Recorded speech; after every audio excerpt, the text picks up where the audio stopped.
Hi everyone, welcome back to Creative Coding Lab. This is going to be a special class क्योंकि आज हम compare करेंगे bootstrap and Tailwind को और जानेंगे विच वन इज़ बेटर. सो कुछ पॉइंट्स हैं जो डिस्कस करने हैं और उन्हीं को ध्यान में रख के हमें कंपेयर करना है टेलविंड एंड बूटस्ट्रैप को. फर्स्ट जो पॉइंट है वो है approach. So bootstrap and tailwind both are CSS framework, right?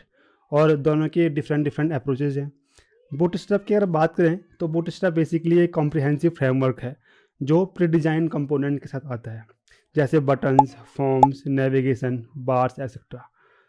Tailwind CSS different है क्योंकि इसमें जो कंपोनेंट हैं वो प्री डिजाइन नहीं होते हैं और इसमें लो लेवल यूटिलिटी क्लासेस होती हैं जिनका यूज़ करके हमें बटन या कोई भी एलिमेंट क्रिएट करना होता है.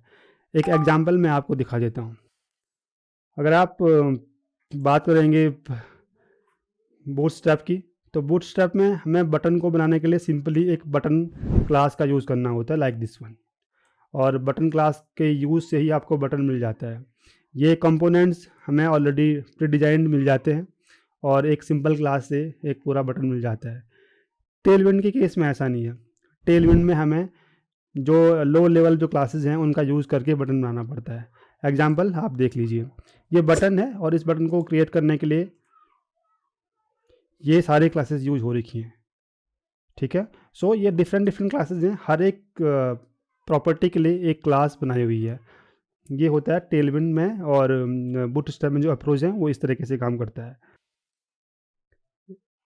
सेकंड की पॉइंट की बात करें तो कस्टमाइजेशन. ठीक है, हम बूटस्ट्रैप में सैस वेरिएबल एंड मिक्सिन के थ्रू कस्टमाइज कर सकते हैं. ठीक है, और इसके यूज़ से हम colours, typography, spacing and other aspect of design को चेंज कर सकते हैं. बूटस्ट्रैप में कस्टमाइजेशन उतने हाई लेवल का नहीं होता है हमें, क्योंकि प्री डिज़ाइन कंपोनेंट्स मिलते हैं जो कि बहुत हाई स्केल पे उनका हम कस्टमाइज़ नहीं कर सकते हैं.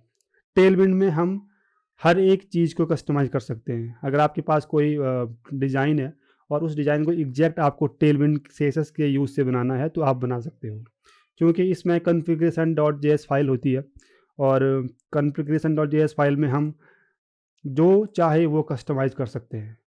कोई भी UI किसी भी लेवल तक हम उसको कस्टमाइज़ कर सकते हैं. ये डिफरेंसेस हैं टेलविंड में एंड बूटस्ट्रैप के कस्टमाइजेशन में. तो यहाँ पे टेलविंड CSS ज़्यादा बेहतर है बूटस्ट्रैप से. नेक्स्ट जो पॉइंट्स है वो होता है फाइल साइज.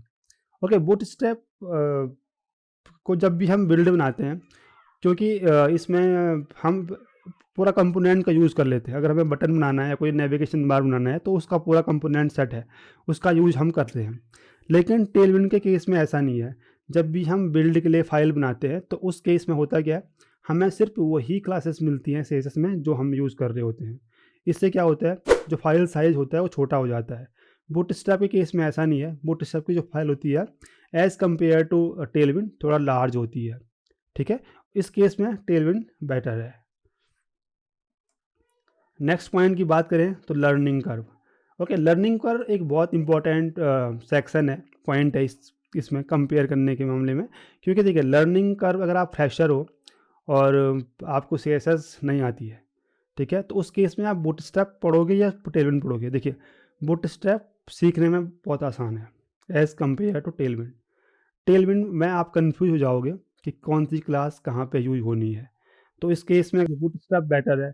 बूटस्ट्रैप में प्री डिजाइन चीज़ें हैं जो आपको यूज़ करनी है, कंपोनेंट्स हैं, अपने HTML में से डायरेक्टली यूज़ करना है. एक छोटी सी क्लास होती है, उससे एक बहुत बढ़िया चीज़ें बन जाती हैं.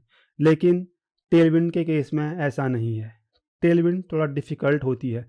अगर आपको CSS आती है, जो ट्रेडिशनल CSS होती है, अगर आपको वो आती है तो आपके लिए दोनों बराबर ही है, चाहे वो बूटस्ट्रैप हो चाहे वो टेलविंड हो. लेकिन अगर आप फ्रेशर हो तो आपके लिए बेटर है बूटस्ट्रैप यूज़ करो इनिशियली. नेक्स्ट जो टॉपिक हम डिस्कस करेंगे वो है फ्लेक्सिबिलिटी.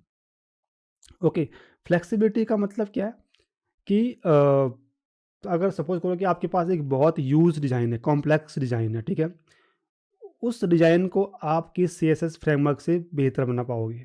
तो पॉइंट्स जाते हैं हमारा टेलविंड की तरफ, क्योंकि टेलविंड में हम किसी भी डिज़ाइन को, किसी भी कंप्लीट कोई भी बड़ा डिज़ाइन है, हम किसी भी हद तक उसको क्योंकि हम उसको बना सकते हैं टेलविंड के यूज़ से।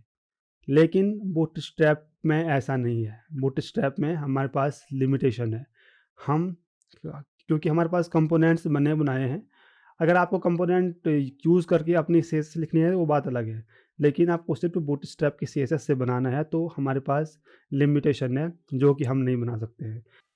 तो यहाँ पे हम बात जो पॉइंट्स जाता है वो जाता है टेलविंड की तरफ। जो पॉइंट आता है वो आता है कम्युनिटी एंड इकोसिस्टम। देखिए बूटस्ट्रैप वो टेलविंड से बहुत पहले आ चुकी है, ठीक है? और बहुत पहले आने से एक तो सीखने में आसान है, डेवलपर फ्रेंडली है, ऊपर से जो इसके रिसोर्सेज हैं और थीम्स हैं और प्लगइन्स हैं वो बहुत ज़्यादा है। इंटरनेट पे अगर आप ढूँढोगे तो बहुत मिल जाएगा। टेलविंड भी इक्वली पॉपुलर है और जो उसकी पॉपुलैरिटी है वो रैपिडली गेन हो रही है एंड जो इसकी कम्युनिटी है वो भी ग्रोइंग हो रही है। तो ऐसा नहीं है कि टेलविंड नहीं है। अभी के टाइम पे टेलविंड ज़्यादा यूज़ होती है एज़ कम्पेयर टू बूटस्ट्रैप। अब एंड पॉइंट है कि आपको कौन सा फ्रेमवर्क यूज़ करना चाहिए अपने प्रोजेक्ट में। देखिए it's totally depends on your project, right? क्योंकि आपके पास क्या प्रोजेक्ट है, आपकी रिक्वायरमेंट क्या है, आपको कितना आता है, अगर आपको बूटस्ट्रैप कितना ज़्यादा आता है या टेलविंड ज़्यादा आता है, ये भी डिपेंड करता है, ठीक है? तो ये टोटली डिपेंड करता है ऑन योर प्रोजेक्ट। प्रोजेक्ट के हिसाब से आप कोई भी फ्रेमवर्क यूज़ कर सकते हो, ठीक है? क्योंकि दोनों फ्रेमवर्क अगर देखा जाए तो दोनों ही बेहतर हैं, दोनों बेस्ट हैं। आपको यूज़ करना है तो अगर आप फ्रेशर हो तो बूटस्ट्रैप से स्टार्ट कीजिए। अगर आपको सीएसएस आती है, थोड़ा बहुत आती है, तो आप टेलविंड का इस्तेमाल कर सकते हो, ठीक है? तो ये था कंपैरिजन बूटस्ट्रैप एंड टेलविंड में। दोनों ही सीएसएस फ्रेमवर्क बेस्ट है, आप अपने प्रोजेक्ट में यूज़ करिए, ठीक है? और अगर आप नए हो तो प्लीज़ चैनल को सब्सक्राइब कीजिए, शेयर कीजिए, कमेंट्स कीजिए। अगर आपके कोई क्वेश्चन है तो आप कमेंट्स में पूछ सकते हैं, मैं उनका आंसर देने की पूरी कोशिश करूँगा। और प्लीज़ सब्सक्राइब कीजिए। मिलते हैं नेक्स्ट वीडियो में, तब तक के लिए बाय।